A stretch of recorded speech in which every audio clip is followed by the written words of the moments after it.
Alright, so Blue Yami is a very good unit that a lot of people will have because they want to farm the red gear dungeon, and that's what people have been saying. Farm the red gear dungeon, and Blue Yami is pretty much the only blue DPS that's an SSR right now. So we have to wait for Fauna, which she is very soon though, which is very cool to know that she's coming out essentially next week, the week coming up. So that is nice. And Blue Yami himself is a bit of like a mix of a debuffer and buffer. For obviously, every attacker is a buffer, but like, he has some debuffing capacities and it's very strong. He'll be doing good against red units, obviously because of type advantage, but also because of his passive. So he's overall a unit that for launch, a lot of people will want to have, which is why I'm making the build video. And yeah, so let's just talk about him and get into him. We'll start with the skills and the priority upgrade. So let's move over to global right away because of the fact that there are different dupes. So let's talk about it. Now, skill 1, he's going to be getting an all attack increase if he has 4 or more SP as a single target attack. And it does do quite a lot of damage if you have the all attack increase with the 4 or more SP. So it's definitely worth it.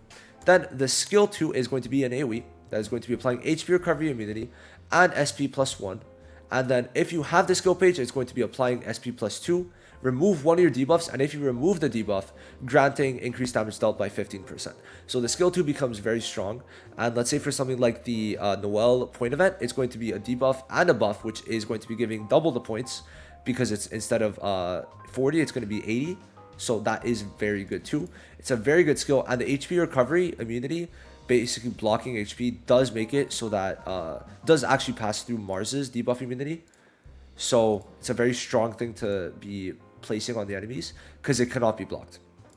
Then the alt is going to be applying total silence, which goes through everything, it can't be blocked, and reduced SP minus 3.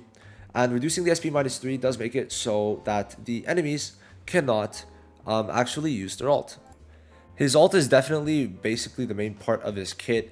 Being able to just stop alt and skill 2 for 2 turns and reducing the SP is a very strong combo. Now the SP part only becomes useful when you get it to level 5, so I guess we'll hop right into the upgrade priority. It's very much the ultimate first, because if you get it to SP minus 4, it's much better than SP minus 3. Why is that? SP minus 3 does make it so that if the enemy has 8 SP, they're going to be at 5. When it's their turn, they're going to go up to 6 and they're still going to be able to use their combo. At level 5, it's going to make it minus 4. So they're going to go down to 4 and up to 5 on their turn, which means they will not be able to use their combo that turn because you need 6 SP to use the combo. So you really do want to push this to level 5 because it does make this a whole nother type of crazy. And then afterwards, I wouldn't really say buff anything or level up anything else. But if you're using it mainly for PvE, buffing his or leveling up his skill 2 would not be a bad idea. It's basically just it's the same percentage as the skill 1. So I'd say it's pretty worth it doing it on the AoE for sure, since it's going to be hitting everyone, obviously. So next up, let's talk about the passives and if you should dupe them out. So he has 15% increased favored damage dealt, which is 15% increased type advantage damage above already the 20% he's getting as a blue unit, just like having type advantage. So it's a very strong thing because of the fact that you want to use him in PvE where he's fighting full reds. So him having the extra 15% is just really strong. Then at 2 dupes, he's going to be getting 10% increased damage dealt, which is really strong because before that used to be the dupe 5 passive. And then at dupe 5, he's getting an extra SP plus 1 per turn. Which means he's attacking twice as quick. So if you are unsure if you want to max dupe him, I think he is pretty worth it, but he's not as worth as someone like Red Asta, just for example. But it is also very good, getting 20% crit damage, getting 1600 attack and 5k HP is very strong. But if anything, I think that getting him for dupe 2 is not a bad idea. Dupe 5, I would say be conservative, but it's just, if you would have gotten this day 1, sure, because it would mean like he would be twice as good for gear grinding, but now it's just not that needed. But getting that 2 dupe, 10% damage dealt is good enough, and I'd say if you want to use him in PvP, getting him to 2 dupes is something that you could definitely do, and I wouldn't say it would be a bad idea. And yeah, so next up, let's talk about the skill pages that you could use for him. So best in slot is probably his own skill page because he gets the extra skill points, which is good for PvE grinding. And then you also do have the extra SP and it removes a debuff, which is just a nice skill to have, while also increasing damage when he removes the skill. So it is pretty nice. Now, besides that, these two are very good for the all attack increase, which will be good, especially for the skill 1, making him do pretty good damage on that skill 1, right? Both increasing all attack 10% up to 20, and this one is free to play, and we do get a free one, so, you know, that's there to consider. This one's giving 12%, max 12% increased damage outright, which is just good to have, especially as an SR skill page, right? This one you will be basically able to run on any DPS, which is good. Then Asta's, if you want to go for the full crit damage build, especially if you have a max duped, it's going to be really worth it, because just from passive and then this, you're going to be getting like 30% crit damage extra. And he, how much does he have? How much crit damage does he have at max? He's going to be at 82% with that skill page without any gear or anything. So, you know, it would be maybe something to do if you want to build him in a crit way. Then this one, if you want to give him the crit rate, right? And then also, if you don't have it, right, we do have the free red Yami skill page, which works in the same way, if I could find it, and it's free, right? So that's a 12.5% at the end of 5 turns, so that is decent. Then this one is going to be probably another really good one, increasing his attack, not damage, increasing the attack, and also increasing crit rate. So it's a nice wombo combo of 2, and it is very strong. And then you got this one, which is going to be increasing his all attack by 10% each. So, or both of his attacks by 10%. So that is it for the skill pages. And now let's go on to basically everything else and how I decided to build them. So on the wrong one, there is Canada. Now, if we're really looking at it, this is how you should be building them, right? Giving them the 20% defense, giving them the 4% defense and crit resistance. Usually the debuff immunity isn't that crazy, but you could definitely go either for this one too. I'd say that it's not a bad idea, but if you're under 35%, usually at that point, you're just going to die either way, but it's whatever.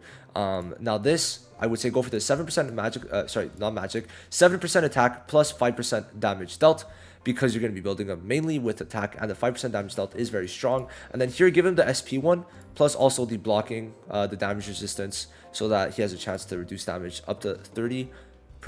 All right. Now, if you're going to give him the main flourishing things, here you would give him the attack and magic attack. Here you would give him the defense, and here you would give him the speed, so that he could use his ult quicker, would be the best option overall. Then, if we go on to gear. Now, for gear, mainly the 3 best sets for him are going to be speed, speed, attack, and then I do like penetration a lot, but you could also use the crit value. So like it would be those 2, right? These 2 here. And then if you want to put defense too, to make him survive longer and be able to apply the HP recovery immunity on the enemies, or also silence more often, you could apply this one, or you could put one of these 3 for more damage for sure, right? That is how I do it. Now for the main stat, I would put full attack on him because he does build off of attack, right? So, well, not off of attack, but he has more attack in general, because he has a base of around like 10k attack and only like 3k magic. So that's how I would go about it. Now for the substats, you want to go for attack percent first, then flat attack after. And as for the other ones, crit values, obviously. And if you want a bit of accuracy, that's how I would build them for the gear. Now for teams, he actually could be pretty versatile. So you could build a team like this, deadass, where it's just the 3 season 1 units plus this. Why this team works is mainly because of Mimosa being able to increase their defense, heal, and also res the person, the DPS they decide to kill. Because let's say, okay, the way this team works, either you target Mimosa, and then you basically have 2 DPSs that are about to attack you, or you attack one of the DPSs, Mimosa reses them, and they're at 100% mobility still, and then you have 2 DPSs that are attacking you. And then he applies the counter plus damage reduction. And if you don't want to go for something like that, you could go for a Charlotte type of team. Oh, whoops.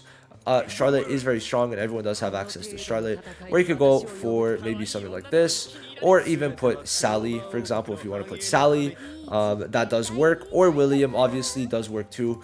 Charlotte is going to be applying the defense, reduction, and mark, which is going to be making you get extra turns. Okay, so that is going to be how I'd say you should probably build him for the teams. Now if you want to just go for like another type of team, you could go for the just natural. This is another version of the red Yami team that I would recommend people use, would be this. So you just have people, you have him counter skill 2, then he's going to use his I guess could use skill 1 first, skill 2 first, because we're fighting Mimosas, then ult, and it's going to time perfectly with the what's it called, the skill 2, or you could go the other way around and have the skill 2 timed perfectly with the skill 2 of William, which is going to buff his attack. Now for Lotus, you're just going to alt skill 1, then Mars combo into skill 1, I'd say, or you can even skill 2 there. So yeah, that's basically how I'd use it. Yami using skill 2 second is probably better if you have a buffer, I would say. But if you use it first, you have to also consider you don't have usually any of their defense buffs to get through. So it really is depending on how you see it. But yeah, Yami is very good, and overall, early game is good, but very quickly falls off. Minute Noel comes out, you're not really going to see him much because he has low speed, where Red Asta and Max Dupe goes up all the way to 109 speed, which makes him very strong, you know. So yeah, that's basically it. Let me know what you guys think. How are you guys going to be building him? What teams are you going to be using him with? And yeah, I'll see you guys in the next one. Peace.